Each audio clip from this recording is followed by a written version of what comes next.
കൊല്ലം പാതിര കൊലപാതക കേസിൽ പ്രതി ബിജുവിനെ കുടുക്കിയത് പോലീസിന്റെ ഫേസ് റെക്കഗ്നൈസിംഗ് പോർട്ടൽ. തമിഴ്നാട്ടിലെ വാൽപ്പാറയിൽ നിന്നാണ് പ്രതി ബിജുവിനെ പോലീസ് കസ്റ്റഡിയിലെടുത്തത്. പ്രതിയെ ഉടൻ കസ്റ്റഡിയിൽ വാങ്ങി ചോദ്യം ചെയ്യുമെന്ന് അന്വേഷണ സംഘം അറിയിച്ചു.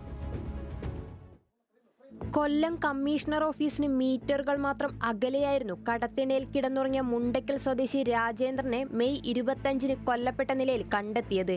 തലയുടെ ഭാഗത്തു നിന്നും ചോര വാർന്ന നിലയിലായിരുന്നു രാജേന്ദ്രന്റെ മൃതദേഹം.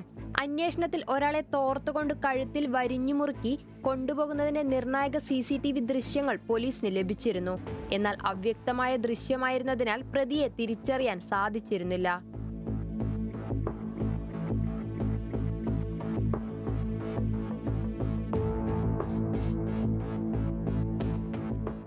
തുടർന്ന് പ്രതിയുടെ മുഖം ഫേസ് റെക്കഗ്നൈസിംഗ് പോർട്ടലിൽ അപ്ലോഡ് ചെയ്തപ്പോൾ തക്കലയിലെ കൊലപാതകത്തിൽ പിടിയിലായപ്പോൾ പകർത്തിയ ബിജുവിന്റെ വ്യക്തമായ ചിത്രം ലഭിച്ചു.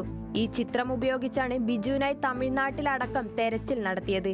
ബിജുവിനെ തിരിച്ചറിഞ്ഞതോടെ സ്വദേശമായ തക്കലയിലേക്ക് അന്വേഷണ സംഘത്തിലെ ഒരു വിഭാഗം പുറപ്പെട്ടു. അവിടെ എത്തി സുഹൃത്തുക്കളിൽ നിന്നും പ്രതി സ്ഥിരമായി തങ്ങാറുള്ള മാർത്താണ്ഡം, വാൽപ്പാറ അടക്കമുള്ള സ്ഥലങ്ങളെക്കുറിച്ചുള്ള വിവരങ്ങളും ശേഖരിച്ചു.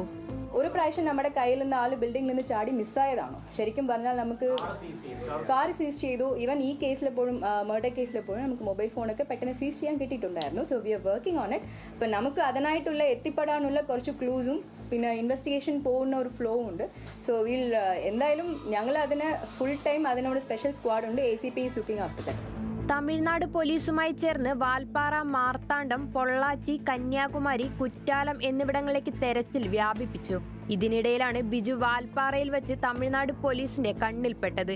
കൊല്ലത്ത് നിന്ന് കൊല്ലം തിരുമംഗലം പാതയിലെ 60ഓളം നിരീക്ഷണ ക്യാമറകളിലെ ദൃശ്യങ്ങൾ പരിശോധിച്ച് പ്രതി തെന്മലയിലെത്തിയെന്ന് സ്ഥിരീകരിച്ചു.